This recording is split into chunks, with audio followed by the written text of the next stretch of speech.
चैत्र शुक्ल 15 मंगलवार के दिन अंजना के गर्भ से भगवान शंकर ने वानर रूप से अवतार ग्रहण किया। अंजना और केसरी के आनंद की सीमा न रही।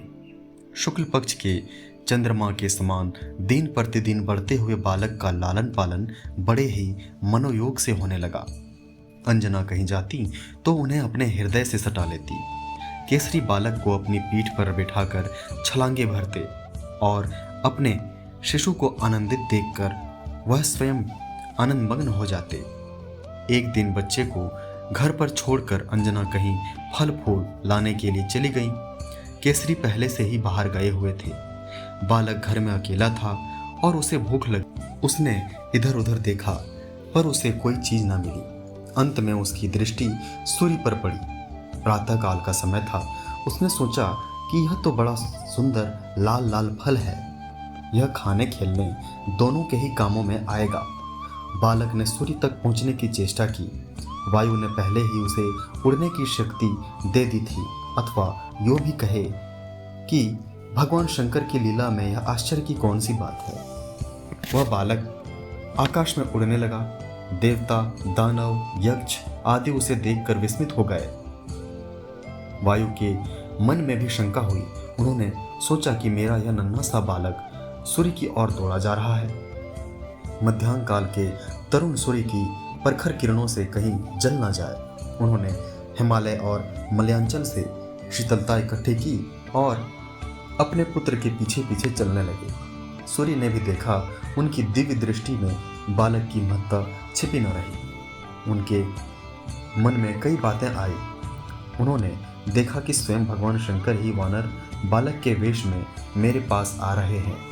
यह बात भी उनसे छिपी ना रही कि मेरे पितृतुल्य वायुदेव के आशीर्वाद से ही इस बालक का जन्म हुआ है और वे स्वयं इसकी रक्षा करने के लिए आ रहे हैं।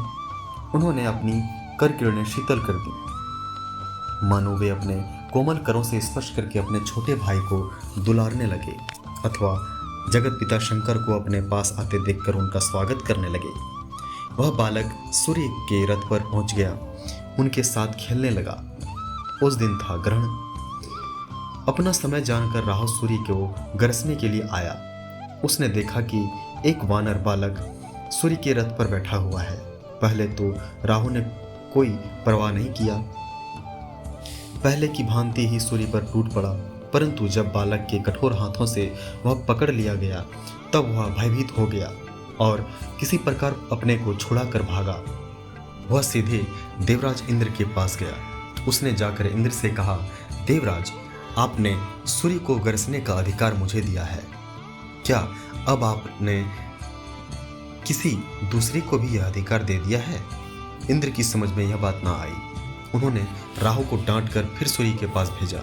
दोबारा राहु के जाने पर बालक को अपनी भूख की याद आ गई। उसने सोचा कि यह खाने की अच्छी चीज है, बस राहु पर टूट पड़ा। राहु उस बालक के तेज से डर गया और अपनी रक्षा के लिए इंद्र को पुकारने लगा। इंद्र ऐरावत पर चढ़कर उसकी रक्षा के लिए दौड़े।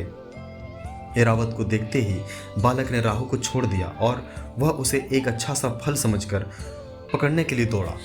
अब इंद्र ने डर कर अपना वज्र फेंका, जिससे बालक की बाईं हनु ठुड्डी टूट गई। बालक घायल होकर पहाड़ पर गिर पड़ा और छटपटाने लगा। वायुदेव बालक को उठाकर गुहा में ले गए। उन्हें इंद्र पर बड़ा क्रोध आया और उन्होंने अपनी गति बंद कर दी। वायु के बंद हो जाने से सब काट सरीखे हो गए। त्रिलोकी में कोई हिलडुल तक नहीं सकता था। सबकी सांसें बंद हो गई। देवता लोग घबराए। इंद्र दौड़े हुए ब्रह्मा के पास गए। उसी क्षण ब्रह्मा पर्वत की उस गुफा में आए और अपने हाथों से बालक का स्पर्श करके उसे जीवित कर दिया। बालक प्रसन्नता के साथ उठ खड़ा हुआ। वायुदेव बड़े प्रसन्न हुए और उन्होंने सारे जगत में प्राण संचार कर दिया। ब्रह्मा ने देवताओं से कहा कि यह बालक साधारण नहीं है, यह देवताओं का कार्य साधन करने के लिए ही प्रकट हुआ है, इसलिए यह उचित है कि सब देवता इसको वरदान दें। इंद्र ने कहा, मेरे वज्र के द्वारा इसकी हनु टूट गई है, इसलिए आज से इसका नाम हनुमान होगा।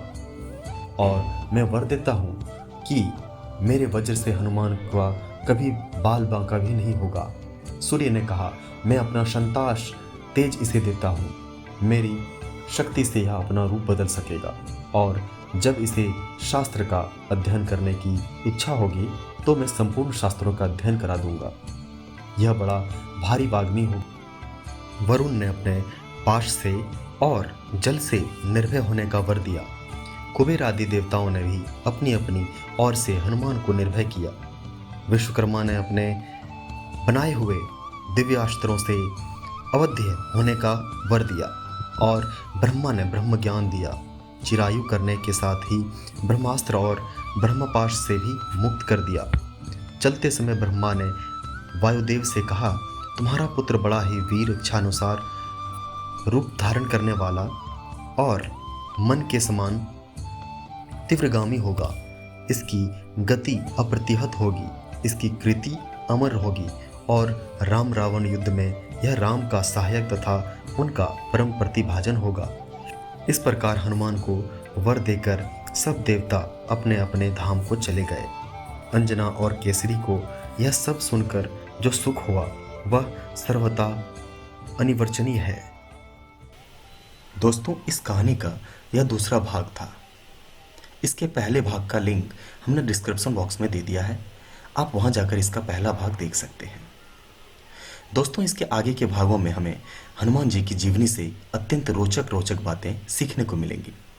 तो बने रहें हमारे साथ, जल्द ही इसके आगे के भागों को लाने का हम प्रयास करेंगे। धन्यवाद।